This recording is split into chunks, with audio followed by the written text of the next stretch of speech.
Hello and welcome.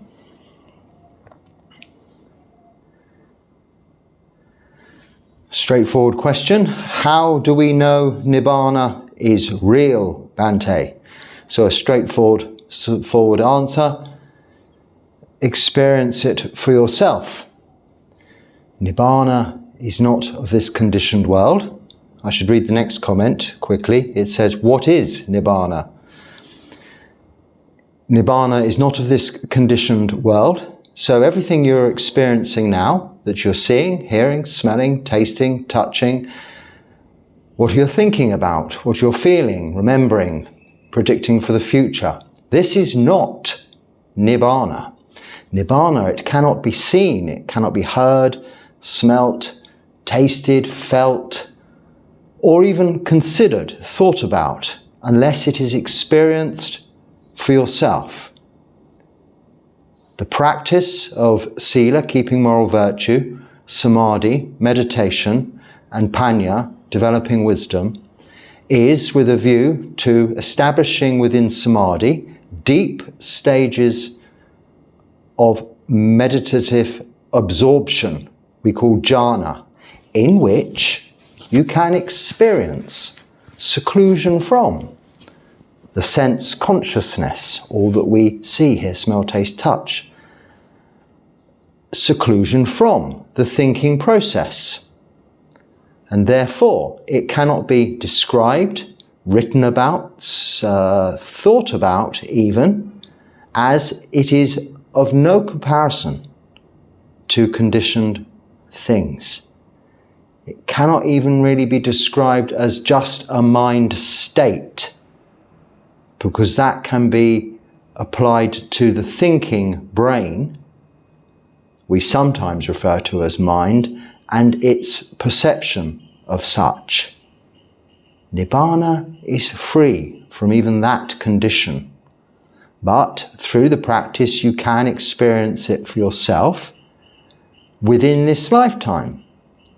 It doesn't have to be believed in, not like heaven or hell. You have to believe heaven or hell is where you might go after you die. This physical body finishes, it dies, this thinking brain stops working, it dies, you may go to heaven or you may go to hell, but you cannot know that experience until after your death, so it cannot be described or thought about now, only anticipated. It's conjecture, hearsay. You have to believe, or you can believe in such places. Nibbana is not a place. Nibbana is complete liberation from samsara, which is all conditioned things. Everything you can experience within this within this universe, is of this conditioned world, is subject to anicca, impermanence, dukkha, suffering, and anatta, out of our control. Even this body and thinking brain is not ours, in the sense we're using it, but we have no control over it. We are not this is not our self. It is not this or this personality or this intellectual understanding that goes to Nibbana, as one might consider a soul going to heaven or a soul going to hell. No, it is the relinquishment, letting go of all of this that we consider ourselves to be, and being finally free from those conditions of rebirth, to remain in Nibbana. Oh, right. A long one here, which hasn't been attacked by my virtual highlighting pen. So I guess I have to read the whole comment. I've included...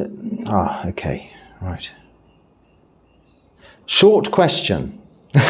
Okay, here we go. Yes, I see now. Very good. Bringing my attention to the right place. Excellent. Short question. As a lay practitioner with attachments, and at 70 years old, I realized that Nibbana and even stream entry might be out of my reach. My goal is simply to prepare as much as I can for my deathbed and a favourable rebirth in order to continue practicing in the next life. I find value in simply following the path and reducing my attachments and possessions. Could you address the value of following the path for those of us who may not be able to reach higher attainments? So you are certainly already following the Noble Eightfold Path by way of right intention and have right view, so are very well versed in the practice of the Noble Eightfold Path.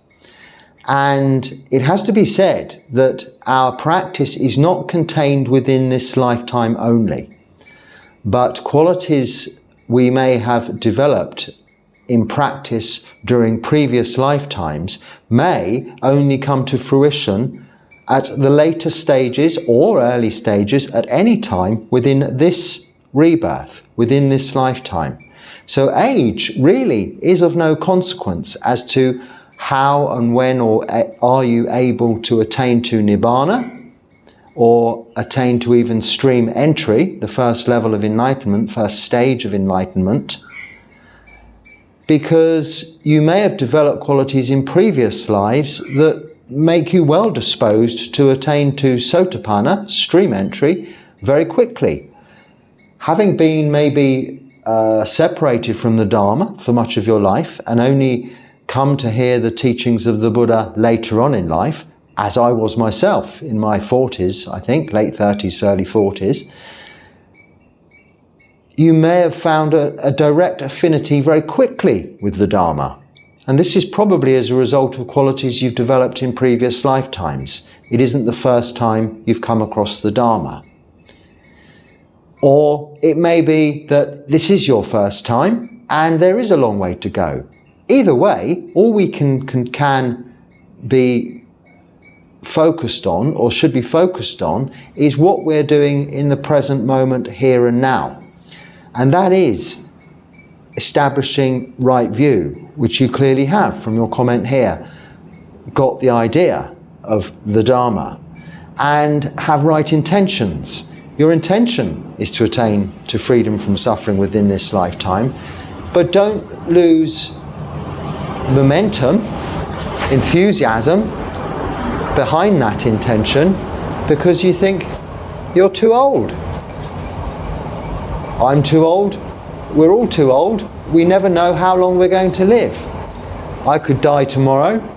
A 21-year-old, newly in robes, could have an early death, die in their 20s still, whereas an 80-year-old may go on to live to 105. You never know. We don't know. This is uncertainty. And that is the Dharma. That's understanding the Dharma. So don't think it's exclusively for the younger generation or younger practitioners to reach higher attainments. And those of you that are, don't lose sight in the value of following the path because of that. We are all setting out as equal on the path. There are no shortcuts, but it is a very simple path of moral virtue, meditation and wisdom. So as long as you're practicing, each and every one of us has just as much opportunity. The degree by which you're practicing, how much effort you put in, will show and have marked results. You mention here, even at your age, which is unusual, but you are seeing the valueless of possessions. You're renouncing some of your worldly goods already and living a more simple life. This is all putting you in good stead to attain to Sotapanna or even attain to Nibbāna within this lifetime. So I encourage you to continue practicing as best you can and continue to encourage others to do so just as you are by that very practice in itself. What about self-view? Can I undo the self-view whilst still engaging with sensuality, or it is not possible at all? to some extent, to a degree, we are always having to engage in a form of sensuality. We have to continue to see, hear, smell, taste, touch, and think about things to exist. It is our biological makeup. And even the simple process of eating food, it has to at least taste acceptable. If you are only eating food that doesn't taste nice, I'm sure you will not digest it. You might get used to it eventually, but it would affect digestion. Obviously, food attracts us by look, appearance, and by its taste and texture, quality, aroma, and smell, for a very good reason, biologically, in order that we eat that food and we survive. And by enjoying it, we go back to it. So, no, sensuality is by no means something that has to be stopped. But what we need to focus upon with mindfulness, and this is why the practice of mindfulness is the most important aspect of our daily practice, continuing within all of our activities from the moment we wake up until we go to sleep at night, to try and maintain mindfulness, right mindfulness, samasati, in all of those actions of body, speech and mind. This highlights where we may become attached to things, where we may like things and want more. It highlights greed. Or it highlights where we don't like something, want to push away from something, have aversion towards something, and it's highlighting hatred. Delusion, so greed, hatred and delusion there, these three defilements, the kilesas, the root cause of suffering in all of our, the suffering that we're trying to become free from within this lifetime through this practice, is indeed not having mindfulness and not seeing clearly that enjoyment is something we're becoming attached to and unable to let go of, therefore fueling greed. So self-view is not understanding anatta, the principle of not self. So considering your physical bodies, your thinking brains, so also that others perceive, the persona you have adopted, or as a result of conditions and causes surrounding you in your environment, have become what you and maybe others perceive to be you. I am a monk, or you may be a businessman, you may be a soldier, a policeman, a doctor, a nurse, you may be poor, you may be rich, you may be young, you may be old, you may be Asian, you may be European. All of these descriptions are purely of a physical bodily nature, rupa. And what we think about those logically are purely of a thinking brain nature, nama, those five khandhas. That is not self. The belief of that being self is often referred to as ego. Another word, I'm not sure whether it's Latin or Greek, but has become incorporated into the English language as a positive view of one's self, maybe wrongly so, founded on shallow foundations, but egotistical is often a somewhat derogatory term, someone who thinks a lot of themselves. Well, in a way, wrong view is that kind of impression that you are not just simply a bunch of elements waiting to decay, subject to entropy. That is all we are. Even this thinking brain is that, will lose its function. Maybe sooner, maybe later, but ultimately will cease to work, at which point the body may cease to work also, or vice versa. This is not us. So there are two separate things there. We need to be mindful and understand sensuality, as in liking and disliking. And know when we're liking, it's just that. Know when we're disliking, it's just that. We need to know things that we do, activities we participate in, whether they're wholesome activities doing us good, or whether they're unwholesome activities that are not doing us any good at all. This knowledge is incorporated and a part of sensuality, understanding, knowing. But knowing that is very important, applied through mindfulness, recognizing where we may be attached to things and develop greed or develop hatred, or without mindfulness continuously live in a state of delusion, not seeing this clearly. Sorry for another Christian comment. Okay, but in Buddhism, can one practice both the precepts and rules of Jesus and the Buddha? I don't think Jesus came up with particular rules. He handed down or continued with the 10 Commandments, which supposedly came from above. And some of those are pretty much along the same lines as the 5 precepts. However, in some sense, they could be seen as contradictory in that one is to have to, I can't remember them all now, but have to believe in a God, for instance. Well, the Buddha never said that. Now, the Buddha set down some basic principles, precepts for all to abide by.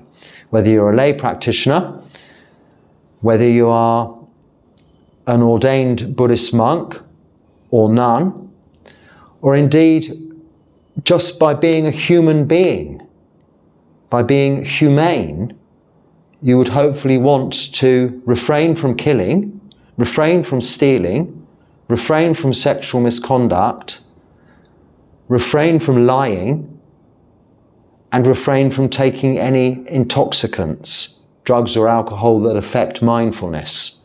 Because as I've just said previously, mindfulness is so important to the practice. Even if taking those drugs or alcohol might not be morally wrong, it could lead to the breaking of the other 4 precepts. Now, I don't think any religion conflicts with that idea. So in that sense, that way round, in answer to your question, kind of, yes. But perhaps other religions, other lists of rules, commandments, and such might say otherwise. They might say it's necessary to kill to defend your faith, for instance. Well, that would be completely contradictory to the Buddhist precepts. The fundamental Buddhist principle of doing no harm to either yourself or to others. But if you take that fundamental principle of doing no harm as the main rule, then I think that applies to all religions. But it can get a little bit confusing as to how one goes about practicing and developing on the path within Buddhism to attain to liberation, freedom from suffering in this lifetime, when one starts following other philosophies, other religious philosophies and ideas that don't necessarily have that as a goal. They might be putting faith in a God or something or someone else to help them out of difficulties and free them from suffering. Whereas in Buddhism, the onus, the responsibility of freedom from suffering falls very much upon ourselves and our own actions of body, speech and mind to do that. Whoa, another long one. Okay. What do you think about meditation techniques that require conscious counting, breath control, etc.? Can these techniques be useful?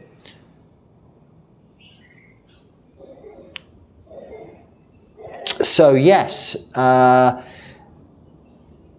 when we begin with using the breath as a meditation object, it is, yes, very useful to begin by counting the breath. And usually this is done by counting on breathing in and breathing out. So 1 inhalation, 1 exhalation, 1. And then on the next breath and exhalation, 2, until we get to 5. And then beginning again. And if you haven't been used to using the breath as a meditation object, you will find that even counting simply the breaths, the breathing process of inhalation and exhalation from 1 to 5 is difficult, and you may lose count, even just from 1 to 5. This is demonstrating very clearly and showing you don't have mindfulness on the breath. So when you get to 5, you begin at 1 again. So you breathe in, you breathe out, 1. You breathe in, you breathe out, 2. You breathe in, you breathe out. Oh, where did I get to? When that happens and you lose count, you just go back to 1. With the full intention, redetermine the intention to get to 5 again. Now, eventually it will become quite easy to count the breaths to 5. Then you know you've established mindfulness on the breath. And after some time, it is appropriate to let go of the support that counting has given you. Think of it as like training wheels or stabilizers on a bicycle, armbands or a float when you're learning to swim. Something like that. And once you get the technique, you're able to find balance, or you're able to float, or you're able to maintain mindfulness on observing the breath alone, you can let go of those training supports. Now at first, you may find your mind wanders off again quite quickly. You've become reliant on the stabilizers, you lose balance, you fall off. So you may want to go back to the breath, the counting of the breath. Now there are various additional techniques one can use. It's very tempting to count in 1, out 2, in 1, out 2. Try to avoid that because it's not taking into account the whole breath, and it becomes more easy to automate the process of counting and forget the breath and just have an automated version of counting going on in the background. When you're having to observe breathing in and then breathing out, counting 1, breathing in, breathing out, counting 2, and so on, it is more mindful of the breath itself. Now, ultimately, with this, you could extend it. You could continue counting to, say, 10 and see how it goes. Always returning, when you lose count, back to number 1 and beginning again. Each time you're doing this, you're coming back to the beginning of your meditation. And ultimately, this is with a view to letting go also of the counting. Now, you should be able to count each breath from 1 to some number over 100. I began with counting the breath. I had great difficulty maintaining mindfulness originally on the breath in the environment where I was practicing it, which was very new and alien to me, in a Thai Buddhist monastery. Mosquitoes, concrete floors, difficult conditions, diet, everything quite new to me at that time. And my mind would be wandering here, should I go there, outside, and not keeping focus on the breath. So I began with the counting method. And it was useful, yes. Eventually, I was trying to use the counting method throughout my daily activities, which are very mundane, sweeping or cleaning or washing up, these kinds of things where there's no thought process involved. And I would use counting the breath then also. And at that point, I found it becoming rather too easy just to count to 5 or 10, and thought, well, I'll count to 108. And that became very difficult. I'd always lose count at around midpoint. But eventually I could maintain focus on the breath until 108. And when that became more easy to do, I began counting, once reaching 108, backwards from 108 to 0 again, and so on, whilst carrying out my daily activities. So it became an anchor for me to the breath. But I had to at some point let go of that tool, that support, throw away the crutches that were holding me up, and just apply the concentration I'd developed, the focus I'd developed, the mindfulness on the job itself. Like you apply the ability to balance for riding, the ability to float for swimming, the ability to retain focus on the breath to absorbed states of samadhi, which will not involve counting. So you need to be able to let go of the counting at some stage. Then you go on to say, I think my meditation involves me just staying with my breath. However, I've heard opinions that my simple practice doesn't require much mindfulness, so I tried to investigate. I've tried different techniques, but I'm finding it difficult to reach samadhi. I'm having to focus on thoughts of counting and on thoughts of breath control. I wonder if I'm doing something wrong, if I may be attached to the way I usually meditate. So we can become attached to a way. It seems you've begun breath, observation of the breath meditation without counting, and if you're able to do that, if any of us are able to do that, then there's perhaps no need to bring counting into play. However, it can be a useful guide to measure your focus. So try it out. It may liven things up a little bit for you, re-stimulate your enthusiasm, and help you towards developing samadhi. If you're not developing samadhi with what you're doing, and I think you've been meditating for some time now, then you perhaps need to just look at other ways of refreshing your approach to the practice, or not changing your meditation object, keeping it with the breath, but the way you're looking at it. Certainly not to be trying to control the breath, not to be over-analytical about the breath, just to simply know you're breathing in and you're breathing out, the whole body of the breath. And one way to do that, yes, would be to begin, try it now, counting, and see how you get on with that. That's all I can suggest at this stage, and let me know how you get on with that slight adaptation. But do remember, it's something you too will need to be letting go of in the future.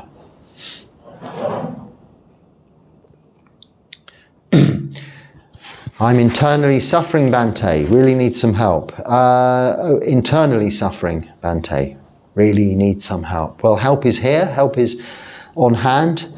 There are many other people watching this with you and see your comments, many other people making comments who will support you in your practice. The real help that is there is that we're all doing the same thing. We're practicing Sila, Samadhi, Panya. We're keeping precepts, practicing meditation, developing wisdom. Now, if you can do that also, you're firstly in good company, and it will also relieve the suffering you're going through. Now, you say internally, I'm assuming you mean mental suffering internally, not physical conditions, but even to some extent the practice can alleviate the concern and worry over physical ailments, as well as certainly help address emotional difficulties you might be suffering. So don't feel alone, you are in a good place. We all support you.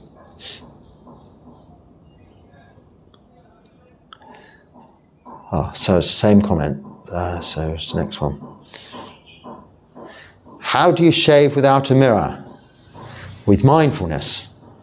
So you can't see the back of your head anyway, can you? Even with a mirror. Well, you'd probably need 2 mirrors, wouldn't you? I'm not sure. So a long time living without a mirror in various monasteries. Some monasteries don't have that. It's not a particular rule. It's just not a necessary thing to have. It would be another thing that would need maintaining, cleaning, or something you'd have to carry around with you. And if you move a lot, you don't take anything with you as a monk other than your 8 requisites.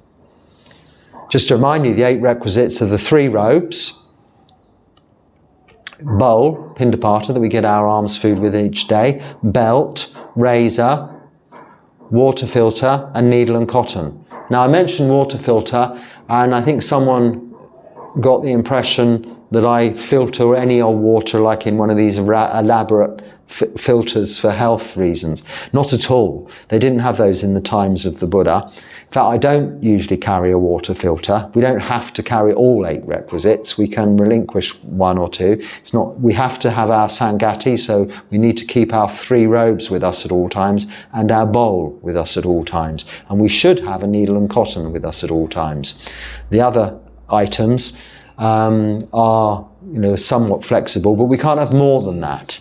So a mirror is not included there and not necessary. With mindfulness, when you're shaving face or head or whatever, in Thailand your eyebrows, as you can see I'm not in Thailand, but this is, you feel it, don't you? And if you're mindful, why do you need to see? Well, what is there to see? I actually don't think now I could shave using a mirror, because I think it would be confusing, and maybe it's the wrong way round, isn't it, as well?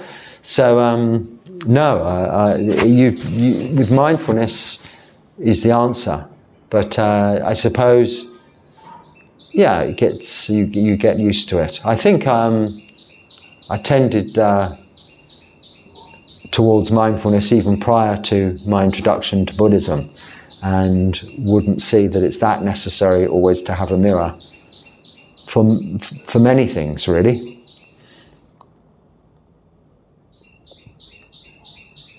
Oh yes, the water filter is not for having particularly healthy water, de-iodized or whatever these contraptions that sometimes I've been offered them here and given them away to other people have. We have a water filter so that when we drink any water out of the river, it can just be a piece of cloth or a strainer. We can strain it first so that we don't accidentally drink any little animals or creatures, therefore doing them harm or perhaps ourselves harm. That's the meaning of water filter in those 8 requisites. And I've not had the necessity to carry such a thing for a long time. I did at first, being extra diligent, but found that it wasn't necessary to drink from puddles. Even in India, you could find some fresh water to drink somewhere or other before resorting to drinking out of the puddles. But I did drink out of rivers, and carefully, just with your hand, it's okay to drink like that, where you know you're not downstream from anything nasty,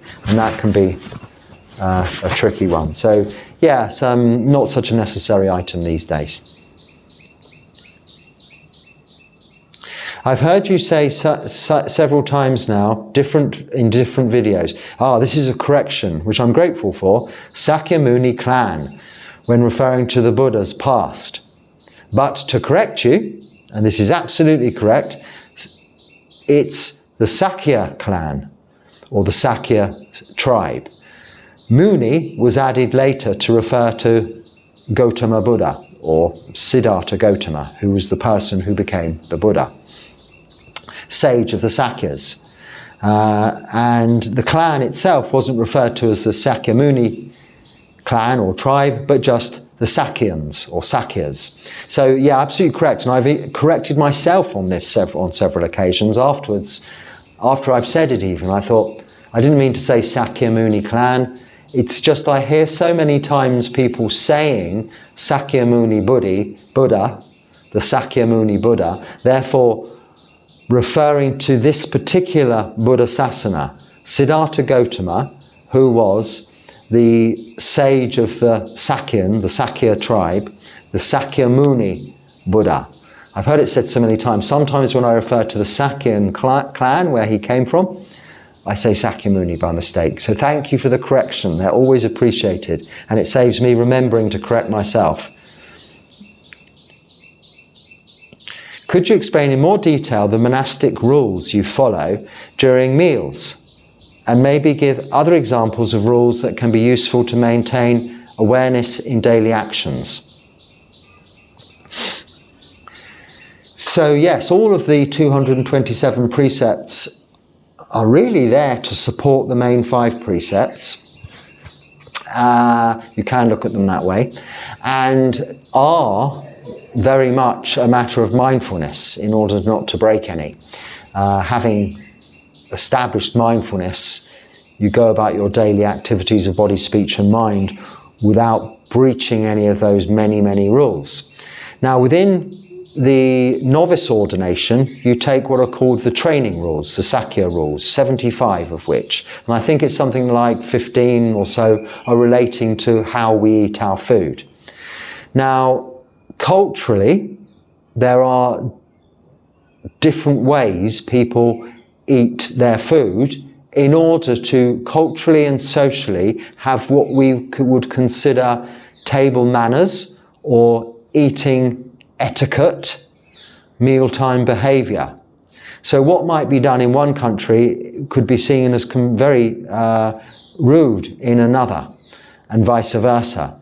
However, the training rules are quite specific, and actually, as are most, if not all, of the 227 Patimokkha rules, there are in the Vinaya many other rules, thousands of rules, but we have adopted the Patimokkha, the 227 rules for bhikkhus, male ordained monastics, monks, and bhikkhunis, 311 rules, female ordained monastic nuns, as our code of conduct that we recite every Uposatha, full moon and new moon. Now really they are largely irrelevant to lay practitioners and difficult to maintain. What I would say is more appropriate with regards to eating, table etiquette. For instance, in the training rules, licking fingers is prohibited. Eating with your mouth so that it can be audible to others. So maybe eating with your mouth open. It's called chippity chappity or something in the Pali. It's got a nice sounding word for this slapping your mouth about when you're eating. But these are generally things that we would consider in most cultures as rather bad table manners anyway. So you just have good, whether you're eating at the table with others or you're eating alone, having a quick snack in your car before going into a meeting, or eating your sandwiches before going to the next job whilst you're sitting in your work van, you should just still have mindfulness over what you're eating. And what is more important to have mindfulness over and reflect upon is what we chant before we eat as Buddhist monks or nuns and lay practitioners some, and that is reflections on the alms food that we have been offered, reflecting that it is neither for enjoyment, albeit it can be enjoyed, and pleasure. It is not for beautification, it's not for fattening, it's not for building muscles. It is just to give us energy and nutrition to live another day, and should be considered gratefully, but as such, and no more. And mindfully eating each mouthful, the eating process is a very good place to identify where desire and our lack of mindfulness runs away with us. Because when you put your fork in or you pick up a piece of food and put it into your mouth, your mindfulness should be on what you are eating, what is in your mouth. So don't be slapping your lips or licking your fingers, but taste what is in your mouth, chew it sufficiently, and notice how very quickly your mind and even your hand sometimes, or your fork sometimes, is going for the next thing on your plate or in your bowl to put in your mouth. Losing mindfulness on what you're eating and going to the next thing you're going to put in that mouth. And very often that next thing's in your mouth before the first thing's even gone down. This is the mindfulness you should be employing whilst eating. And this can be applied to all of your daily activities. How often when you're walking from A to B, are you thinking about B? Or you're thinking about A? You're thinking about where you've walked from or where you're walking to? What's just happened or what's going to happen next? Completely losing sight of what is actually happening at the moment. You're lifting your foot, you're moving it, you're placing it. Stepping right, stepping left, stepping right, stepping left. I'm not saying you have to be practicing walking meditation as you run hurriedly from your home to the bus if you're running late, but you should be, and are best placed to be, mindful of the moment now, the present, as you're running, in order not to trip, in order not to have accidents. On my long arms round every morning, it's about 4 kilometres in total, I suppose, 4.5. There's many different surfaces of road, old broken slabs on some pavements, there's rocky ground, there's sand, there's tarmac, there's concrete, there's cracks, there's crevices. And very occasionally I'll stub my toe on something. It's usually the same place, you know how it is, the right toe or the left toe, right on the end, and it just cuts it and makes my toe bleed.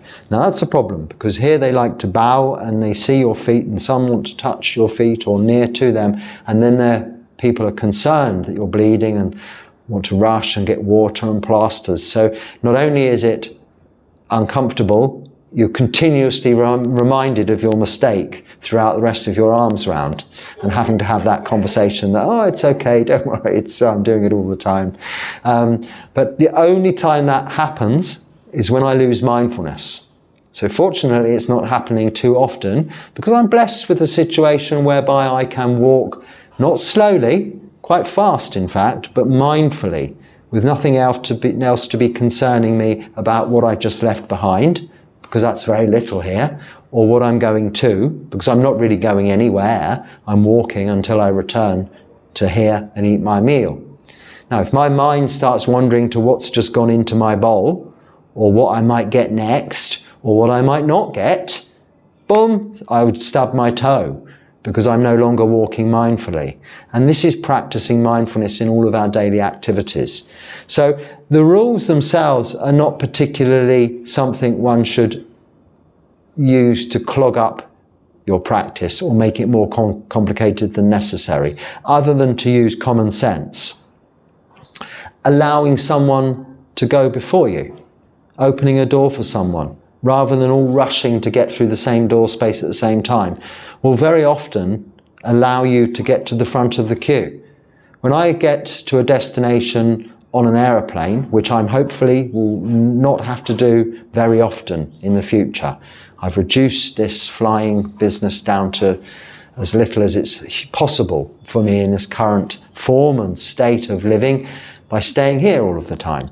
But before, I had to move around quite a bit when I was living in India, and everybody gets up as soon as the plane lands, it seems, before even the seatbelt signs have gone off. Well, you know it's going to be some time before that plane even stops moving, parks, the stairs arrive, and you're allowed to even get up and start to move towards the door. But still, everybody's rushing to do this, and it's a complete, what would you call it, log jam.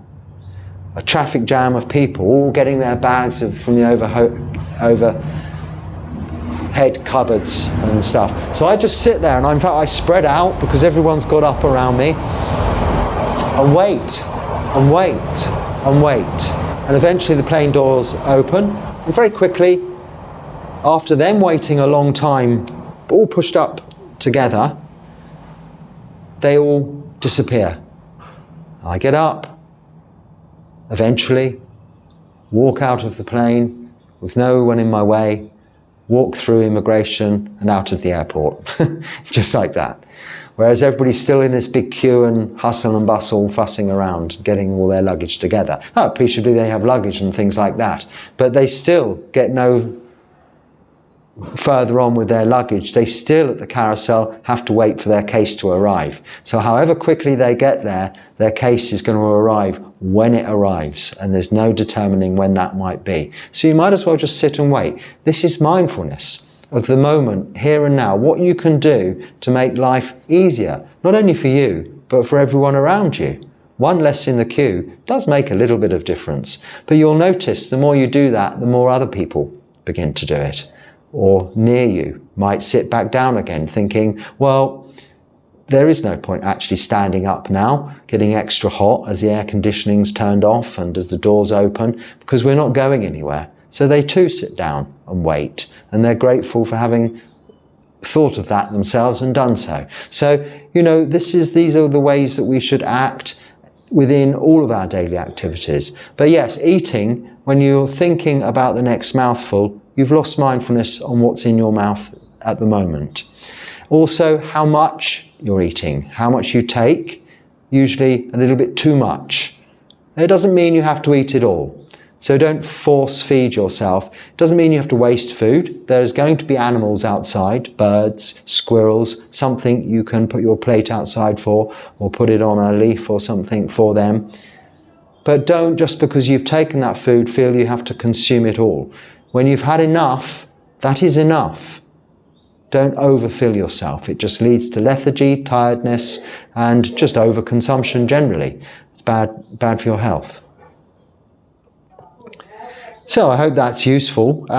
You can pick up those rules if you want to read those rules. I think you can just find on Wikipedia a good summary of the 227 rules, but you will see that largely they're not applicable to lay life. They're more to do with monastic etiquette with regards to our handling of our very few requisites, because we have to treat them so very well, and our relationships with other monks, and our relationships and interactions with lay people.